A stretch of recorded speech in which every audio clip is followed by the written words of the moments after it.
The notification chimed with the familiar two-tone alert. Mara Chin brushed her finger across her phone screen without looking up from her laptop, expecting to dismiss yet another motion alert from the driveway. Outside her window, autumn leaves tumbled across the hospital parking lot as she finished updating patient notes before her shift ended. The alert chimed again. With a sigh, she glanced down at her phone. Her breath caught.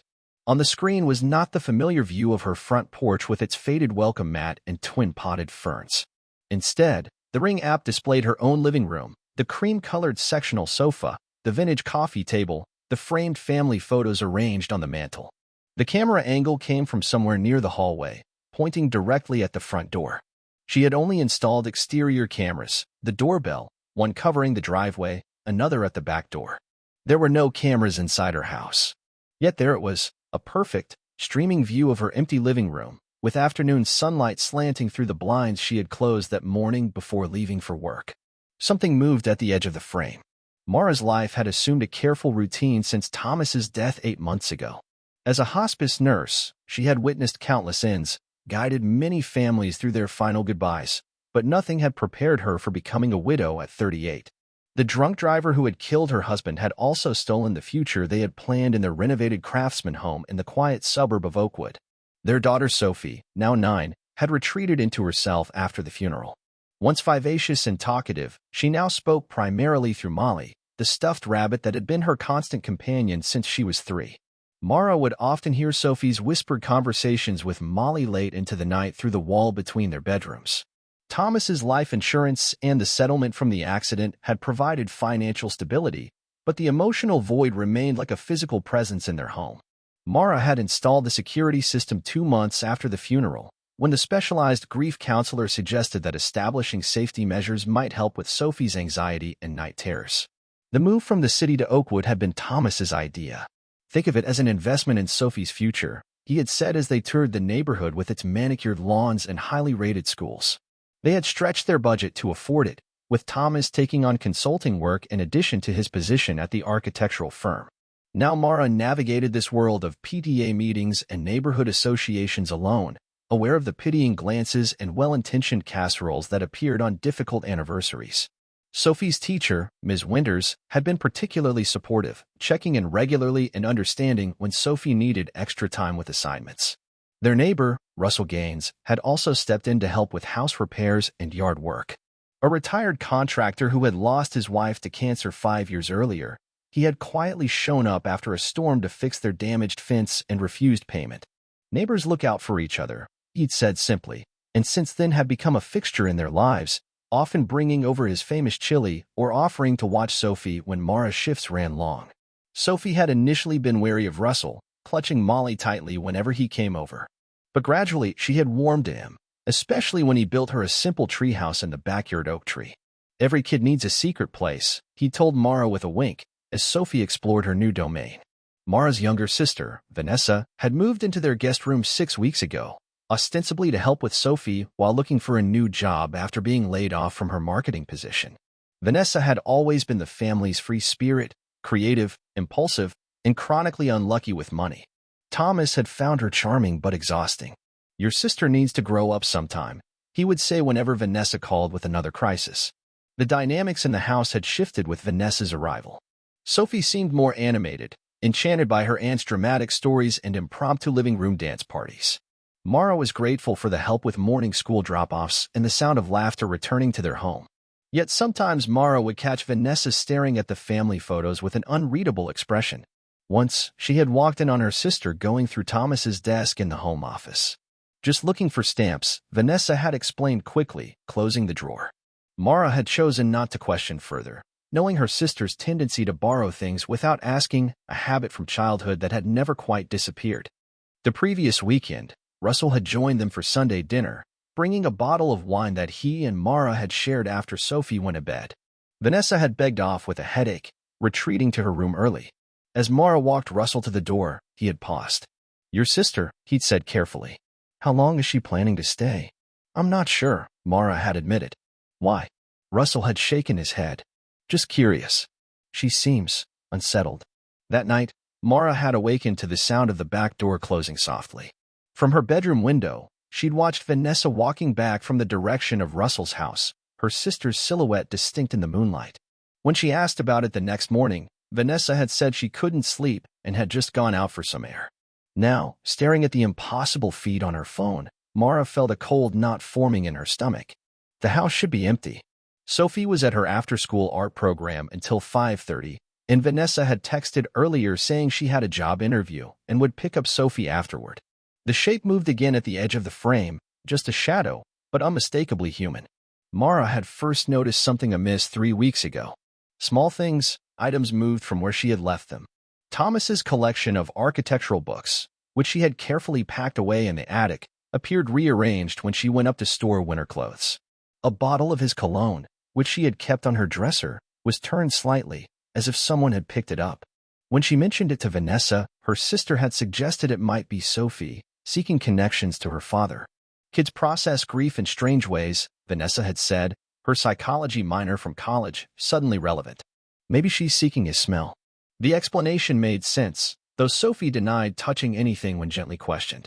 Molly says it's not nice to go through Daddy's things, she had whispered, clutching the rabbit to her chest. Then there were the noises at night, soft footfalls in the hallway, the barely perceptible sound of the back door. Mara had attributed them to Vanessa's nocturnal habits or her own grief-fractured sleep. Once, she thought she had heard voices from the guest room late at night, a man's low murmur beneath Vanessa's hushed tones, but when she checked, her sister was alone, apparently asleep. The previous week, one of Thomas's watches, an expensive anniversary gift that had disappeared months ago, had reappeared in his bedside drawer. When Mara asked Vanessa if she had found it while cleaning, her sister had seemed genuinely confused. Maybe you put it there and forgot, she had suggested. Grief does strange things to memory. Sophie had become increasingly clingy with Molly, insisting the rabbit needed to be with her at all times. She's scared, Sophie had explained when Mara suggested leaving Molly at home during a trip to the grocery store. She says someone watches us. At school conferences, Ms. Winters had mentioned Sophie's drawings, dark houses with shadowy figures at the windows. She's working through her father's death, the teacher had said kindly. The counselor says art is a healthy outlet. Russell had also noticed changes. Your motion lights keep triggering in the middle of the night, he had mentioned casually while helping replace their garbage disposal last weekend. Might be raccoons, but you should check the settings. Mara had adjusted the sensitivity on the exterior cameras twice, but the notifications continued, motion detected at 2:17 a.m., at 3:42 a.m. The recorded clip showed nothing but shifting shadows and occasional raindrops. Yet each time, she found herself getting out of bed to double-check the locks on the doors and windows. 3 days ago, she had received a condolence card in the mail 8 months after Thomas's funeral.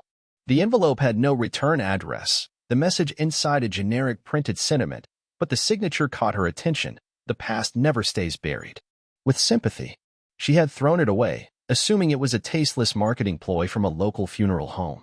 That same evening, Mara had found Sophie sitting in Thomas's home office, Molly propped on the desk. "What are you doing in here, honey?" she had asked. Molly wanted to see Daddy's special drawer, Sophie had replied. The one with the important papers. Mara had felt a chill. She never discussed Thomas's home filing system with Sophie, and the child rarely entered the office. "Which drawer is that?" she had asked carefully. Sophie had pointed to the locked bottom drawer of the desk, the one containing their wills, insurance policies, and other legal documents. The key, which Mara kept in her jewelry box, was now sitting on top of the desk. "Did Aunt Vanessa show you that drawer?" Mara had asked. Sophie had shaken her head. "Molly knew," she had whispered. "Molly knows lots of secrets." Later that night, Mara had checked the drawer. Everything appeared undisturbed, but she couldn't shake the feeling that the contents had been examined. The documents didn't seem quite as she had left them, though she couldn't articulate exactly what had changed. In the quiet hours after midnight, she had searched grief paranoia on her phone, reading about how loss could trigger anxiety and hypervigilance. The articles had been reassuring, suggesting that her experiences were a normal part of the grieving process. Now, watching the shadow move across her living room on the phone screen, Mara realized with absolute clarity that nothing about this was normal. "This is Mara-chan. I'm calling about my home security system," she said into the phone, keeping her voice steady as she walked briskly to her car in the hospital parking lot. "There's a camera showing the interior of my house, but I only installed exterior cameras. The Ring customer service representative sounded confused. Let me pull up your account, Miss Chin. Yes, I show 3 cameras registered. Front door, driveway, and rear entrance. There are no interior cameras on your account. Then how am I seeing inside my living room right now? Mara asked, starting her car. It's possible someone has added a camera using your home network, the representative suggested. It wouldn't necessarily appear on your account if it was set up under different credentials, but it could still connect to your Wi-Fi. Mara ended the call with instructions to change her passwords and contact their technical support team later. Her thoughts raced as she drove toward home, calling Sophie's after-school program to confirm her daughter was safe. The coordinator assured her that Sophie was currently working on a clay sculpture and would be there until the usual pickup time. Next, she tried Vanessa's cell, which went straight to voicemail. Hey, it's me. Call me as soon as you get this. It's important. She hesitated, unsure how much to reveal. There's something strange going on with our security system. At a red light, Mara checked the app again. The interior view remained, but now the angle had shifted slightly, as if the camera had been adjusted. The living room was still empty, the house silent, and still in the afternoon light. She called Russell, who answered on the second ring. Mara? Everything okay? Russell, are you home right now? Can you see if there's anyone at my house? I'm at the hardware store, but I can head over. What's going on? Probably nothing, she said, not wanting to sound paranoid. Just, can you meet me there in 15 minutes? She tried to focus on driving safely, but her mind kept circling back to the mysterious camera feed. Who would have placed cameras inside her home? When? Why? The security system had been professionally installed after Thomas's death. The technician had been efficient and courteous, recommended by several neighbors. Had he added something she hadn't authorized? Or was it Vanessa? Her sister had been acting strangely lately, disappearing for hours without explanation, receiving calls that she took in whispered tones on the back porch. But what possible motive would Vanessa have for secretly monitoring the house? As Mara turned onto her street, another possibility surfaced, one she had been avoiding. Thomas's death had been ruled an accident. The other driver had been intoxicated, had run a red light, had struck Thomas's car at high speed. The evidence had been clear, the case straightforward. But in the months since, she had sometimes wondered about the timing. Thomas had called just before the accident, saying he needed to talk to her about something important. He had sounded tense, distracted. He was supposed to be at a client meeting across town. Why had he been on that particular street, driving in the opposite direction from their home? Mara pulled into her driveway behind a vehicle she didn't recognize, a dark blue sedan with rental car plates. Her hand hovered over her phone, ready to call 911, when Russell's truck turned onto the street. She waited in her car until he parked at the curb and approached. "Whose car is that?" he asked, nodding toward the sedan. "I don't know," Mara admitted. "I was going to call the police." Russell's expression was concerned but calm. "Let me check it out first. Could be someone visiting a neighbor, parked in the wrong driveway." He walked around the vehicle, peering inside without touching it. "Empty," he reported. "No personal items visible. Definitely a rental, still has the paperwork on the passenger seat." Mara's phone chimed with another ring alert. This time, the camera showed her front door from the inside as Russell stood on the porch, looking back toward her car. She turned the screen so he could see. "Someone's installed cameras inside my house. This view doesn't exist on my security system." Russell's expression hardened. "Call the police," he said firmly. "Don't go inside." As she dialed, the front door of her house opened slowly. Vanessa stood in the doorway, looking confused at the scene before her. "Mara? What's going on? What are you doing here?" Mara demanded, approaching cautiously, phone still in hand. "You said you had a job interview." "It was canceled," Vanessa replied, her expression shifting from confusion to defensiveness. "The hiring manager got sick. I came home early." She gestured toward the sedan. "And I rented a car. Mine's in the shop, the transmission is acting up again." "Were you going to mention that?" Mara asked. "I was going to surprise you," Vanessa said, her smile not quite reaching her eyes. "I know how stressful it's been, coordinating our schedules with one vehicle." "Did you install cameras inside my house?" Mara asked directly, showing her phone screen with the interior view. Vanessa's face registered what appeared to be genuine shock. "What? No. Why would I do that?" Russell had moved to stand slightly between the sisters. "Your Ring system is showing views from inside the house," he explained. "Someone has placed cameras there without Mara's knowledge." "That's insane," Vanessa said, looking from Mara to Russell. "Maybe it's a glitch? Or maybe. She stopped, her expression changing. Oh my God, what if someone broke in? Have you checked to see if anything's missing? The logical question made Mara hesitate. She hadn't considered a break-in. I haven't been inside yet. I'll check, Russell offered, moving toward the door. You both stay here. Be careful, Mara called after him, then turned back to her sister. Where's your phone? I've been trying to call you. Battery died, Vanessa said, patting her pockets. Must have left it charging inside. The police dispatcher had Mara on hold, a tinny version of Moonlight Sonata playing through the speaker as they waited for Russell to return. After what seemed like an eternity, he appeared at the door. House is clear, he reported. No one inside, no signs of forced entry.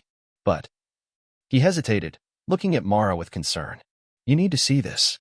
The 911 dispatcher had advised Mara to wait for officers to arrive, but with Russell's assurance that the house was empty, she followed him inside, Vanessa close behind.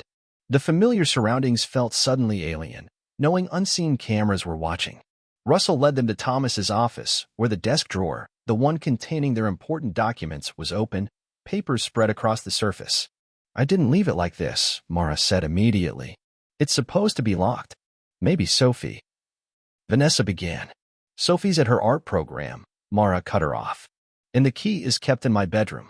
She began examining the papers, insurance policies, their wills, property deeds, Sophie's birth certificate. Everything seemed to be there, but clearly someone had been through them. Russell pointed to a small black object attached to the underside of the desk shelf. There's one of your cameras. And I found another in the living room, disguised as a carbon monoxide detector. The device was smaller than the official Ring cameras outside, a wireless model that could easily be installed without tools. Mara resisted the urge to rip it from its mounting. Evidence, she reminded herself. The police would need evidence. Who would do this? Vanessa asked, hugging herself. It's creepy. Mara's phone rang, the school's after-school program. Her heart rate spiked as she answered. Miss Chin? I'm calling because your sister just picked up Sophie. What? Mara's voice rose sharply. That's impossible. My sister is standing right next to me. There was a confused pause on the line. A woman came with your family password. She said she was Sophie's aunt and that you had asked her to pick Sophie up early. What family password? Mara demanded, cold fear spreading through her chest. Lighthouse, the emergency password in Sophie's file. The woman knew it, and Sophie seemed to recognize her. That's not possible, Mara interrupted. Call the police. Someone has abducted my daughter. She ended the call and turned to find Vanessa and Russell staring at her. Someone took Sophie from school using our family password. How? Vanessa gasped. Who would know that? The password had been Thomas's idea, a security measure in case something happened and someone else needed to pick up Sophie. Only 4 people knew it. Mara, Thomas, Sophie's school, and you, Mara said, turning to her sister. You knew the password. Thomas told you when you stayed with us last Christmas. Vanessa's face drained of color. You can't think I had anything to do with this. Your phone conveniently died. You showed up with a rental car right when I discovered hidden cameras in my house, and now someone claiming to be Sophie's aunt has taken her using our password, Mara said, connecting dots that had been scattered in her mind. This is insane, Vanessa protested. I would never hurt Sophie. Russell stepped between them. Let's all stay calm. The police are on their way, and they'll... A new notification chimed on Mara's phone. With trembling fingers, she opened the Ring app to find a video clip rather than a live feed. The thumbnail showed Sophie sitting on what appeared to be a bed in an unfamiliar room, clutching Molly to her chest. Mara pressed play, and her daughter's voice filled the silence. Mommy, I'm okay. The lady says I have to stay here until you give her what belongs to her. She says Daddy took something important, and you have to find it. Sophie's voice was steady, but her eyes were wide with fear. She says to check where Daddy kept his special things, and you'll know what she wants. The video ended abruptly. Mara looked up to find Russell and Vanessa watching her with identical expressions of horror. What is she talking about? Russell asked. What did Thomas take? I don't know, Mara whispered. Then, with sudden clarity, we need to check the attic. Thomas had converted part of the attic into storage space before his death, installing shelving and lighting. He had spent hours up there in the weeks before the accident, claiming he was organizing their accumulated belongings. Mara had rarely gone up since then, finding the space too full of memories. As sirens wailed in the distance, the 3 of them climbed the pull-down stairs to the attic. The space was dusty and cramped, filled with labeled boxes of holiday decorations, old clothes, and keepsakes. Mara moved directly to the back corner, where Thomas had installed a locked cabinet. She had assumed it contained his valuable architecture books and professional materials. I don't have the key, she realized. Thomas kept it on his keychain. Stand back, Russell said, producing a small pry bar from his pocket. At Mara's questioning look, he shrugged. Contractor habit. Never go anywhere without tools. With a splintering crack, the cabinet door gave way. Inside were not books but stacks of files, external hard drives, and a small fireproof lockbox. Mara pulled out the nearest file and opened it to find photographs, surveillance photos of a man she didn't recognize, timestamped 2 years earlier. The next file contained what appeared to be financial records for a company she had never heard of, annotated in Thomas's distinctive handwriting. What is all this? She murmured, reaching for the lockbox. Mara, don't touch anything else, Russell said sharply. His tone had changed, authoritative and tense. She turned to find him holding not the pry bar but a small handgun, pointed at her and Vanessa. Step away from the cabinet. Russell, what are you doing? Mara asked, frozen in place. Your husband stole something that doesn't belong to him, Russell said calmly. I've been waiting months for you to lead me to it. I was hoping you'd find it on your own, going through his things, but you've been remarkably uninterested in his private files. You took Sophie, Mara realized, ice forming in her veins. The cameras, the rental car in my driveway, it's all you. Russell smiled thinly. Not just me. I had help. He glanced at Vanessa, whose expression had hardened into something unfamiliar. I'm sorry, Mara, Vanessa said, moving to stand beside Russell. It wasn't supposed to involve Sophie, but we needed leverage. Mara felt as if the floor had dropped away beneath her. My own sister. Why? Thomas wasn't who you thought he was, Vanessa said. He was working with federal investigators, building a case against people who trusted him, people who had treated him like family. He was an architect, Mara protested. He was an informant, Russell corrected, using his firm to launder money and gather evidence. Until he decided to steal some of that evidence for himself, insurance, he probably thought. He died before he could use it. The pieces aligned with sickening clarity: Thomas's late nights, his unexplained absences, the sudden decision to move to Oakwood. Even his insistence on security measures for Sophie. He had known something might happen to him. Where is my daughter? Mara demanded, her fear transforming into fury. Safe, Russell assured her. With someone who will return her unharmed once we have what we came for. He gestured to the lockbox. Open it. Police sirens wailed outside, closer now. Russell's expression didn't change. They'll find an empty house. By the time they start searching, this will be resolved one way or another. Open the box, Mara. With trembling hands, she reached for the lockbox, surprised to find it unlocked. Inside was a single USB drive, unremarkable except for a small lighthouse sticker affixed to one side. The family password. Another piece clicked into place. This is what you want, she asked, holding up the drive. Russell nodded. That drive contains account numbers, transaction records, names, everything Thomas collected while pretending to be our friend. It's what got him killed. The word struck Mara like a physical blow. The accident. Was no accident, Vanessa finished. Thomas was warned. He didn't listen. Her sister's eyes held something like pity. I'm truly sorry about Sophie. I argued against involving her, but time was running out. People are getting nervous, asking questions about the missing evidence. You've been searching for this since you moved in, Mara realized. I volunteered, Vanessa admitted. When my name came up as a connection to Thomas, I saw an opportunity to help myself while helping some very powerful people recover their property. And Russell? How long has he been involved? From the beginning, Russell said. I moved into the neighborhood to watch your family. Thomas was already under surveillance when you bought this house. We knew he had hidden something important, but we didn't know where. A floorboard creaked beneath them, and Russell's attention shifted momentarily toward the sound. In that split second, Mara acted on instinct, hurling the lockbox directly at his face. He ducked, the gun discharging into the ceiling as Mara lunged forward, driving her shoulder into his midsection. They tumbled together, crashing into the shelving unit, which collapsed under their combined weight. Vanessa shouted something, but Mara's focus narrowed to the weapon, still clutched in Russell's hand. She slammed his wrist against the floor once, twice, until his grip loosened and the gun skittered across the dusty floorboards. Russell recovered quickly, shoving her backward into a stack of boxes. This doesn't have to get ugly, he growled, advancing toward her. Just give us the drive, and you'll get your daughter back. Like you gave Thomas back? Mara challenged, searching her surroundings for a weapon. Her hand closed around the pry bar Russell had dropped earlier. That was business, Russell said. This is personal. I actually like you and Sophie. He sounded sincere, which made it all the more chilling. From below came the sound of the front door bursting open, followed by authoritative voices announcing police presence. Russell's expression darkened. Vanessa, get the drive, he ordered, turning toward the attic stairs. Mara swung the pry bar in a wide arc, connecting with Russell's knee with a sickening crack.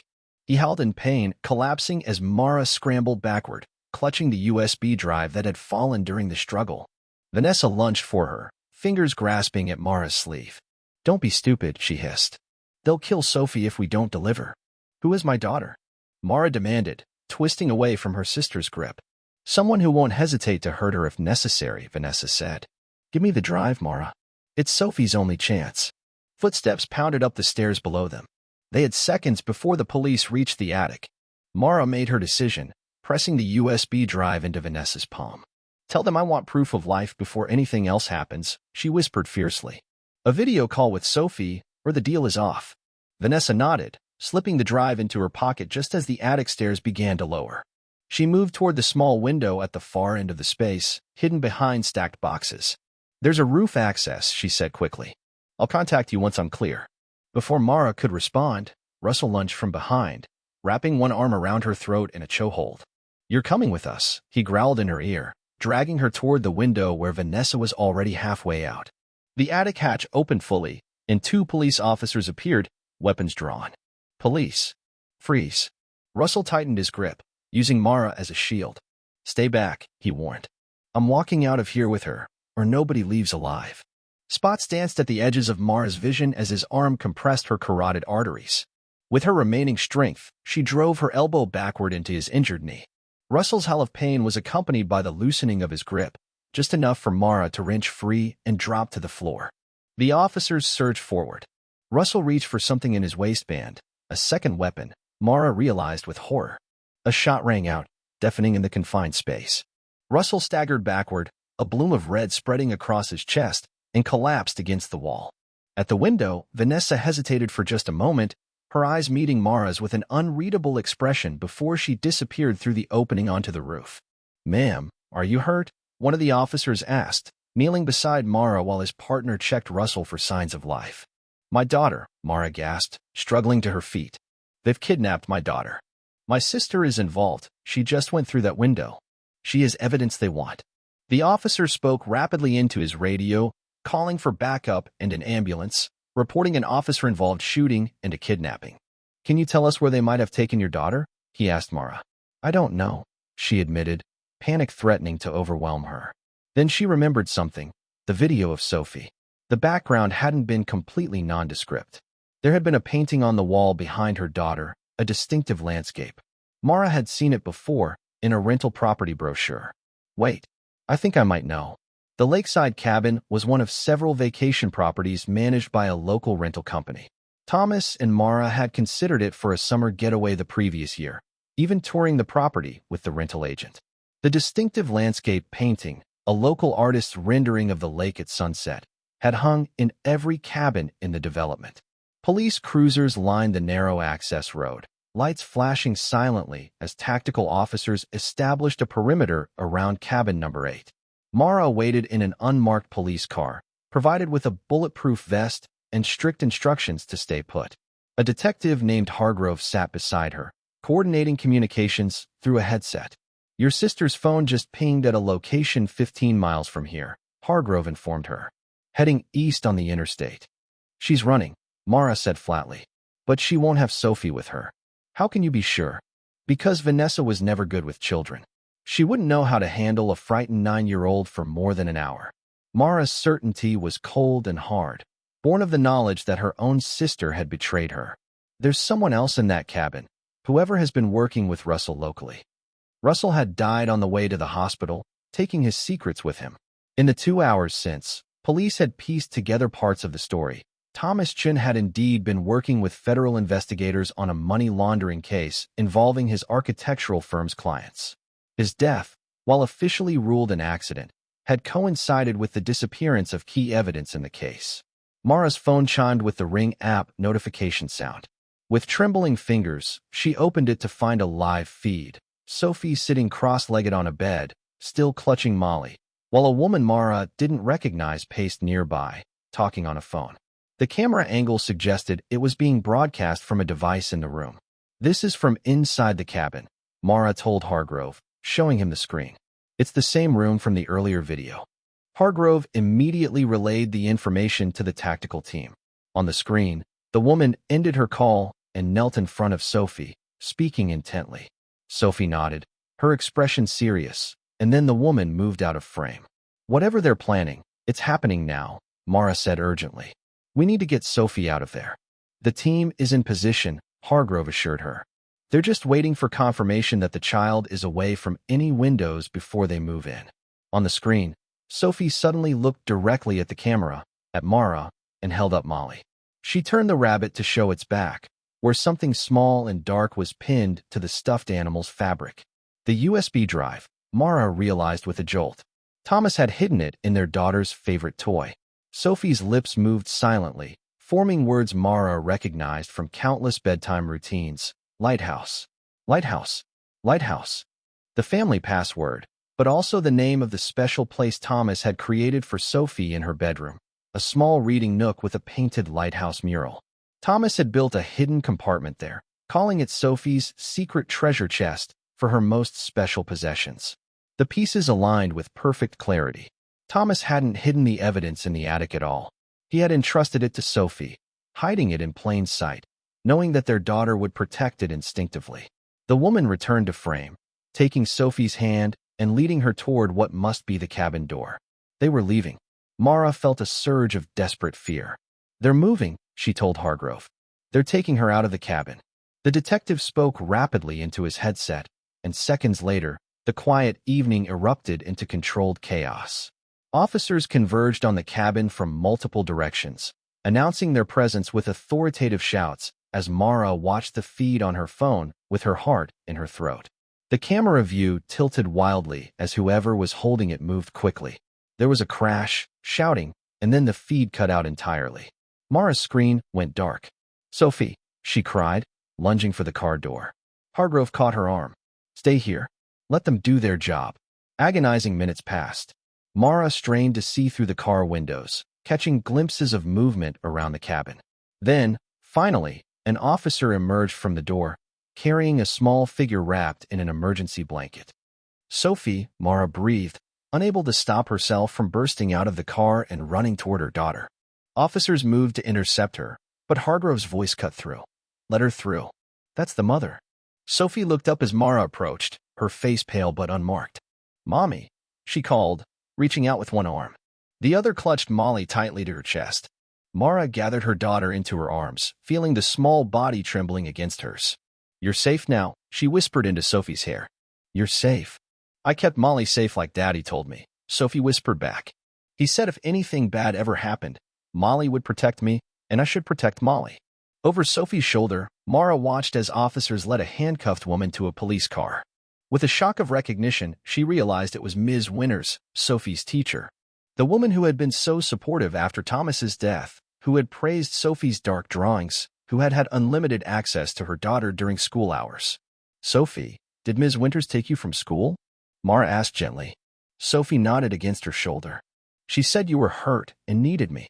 She knew our special word, so I went with her." Her small body shuddered. "But then she wouldn't let me call you, and she kept talking on the phone about Daddy's secret thing." An officer approached, holding an evidence bag containing what appeared to be a small camera. "Found this in the cabin," he reported to Hargrove. "Set up to broadcast directly to a specific account on the Ring network. Looks like they cloned your system's access." "That's how they were sending me the feed," Mara realized. "We also found this," the officer added, holding up a second evidence bag with a cell phone inside. "Appears to belong to your sister. She left it behind, possibly deliberately." Hargrove took the bagged phone, studying it thoughtfully. "We'll need to analyze this, see if it gives us any leads on her whereabouts or her associates." "I want to go home," Sophie whispered, her small voice weary. "Not yet, sweetheart," Mara said gently. "We need to talk to the police first, and then." She hesitated, realizing they couldn't return to their house, not when it had been so thoroughly compromised, filled with hidden cameras and painful betrayals. You'll both be placed in protective custody until we can secure your safety, Hargrove explained.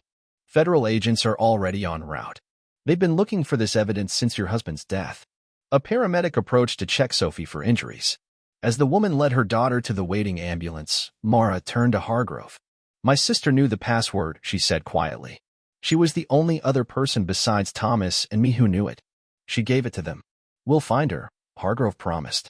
The USB drive your daughter was protecting, we'll need that as evidence. Mara nodded, watching as Sophie showed the paramedic where the drive was pinned inside Molly's stuffing.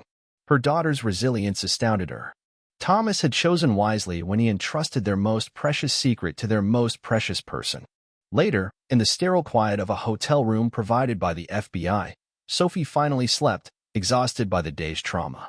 Mara sat by the window, staring out at the anonymous parking lot below, illuminated by harsh security lighting. Her phone buzzed with a text from an unknown number. I'm sorry it came to this. I never wanted Sophie involved. What Thomas did put us all at risk. Some very dangerous people are still looking for that drive. Keep her safe. V.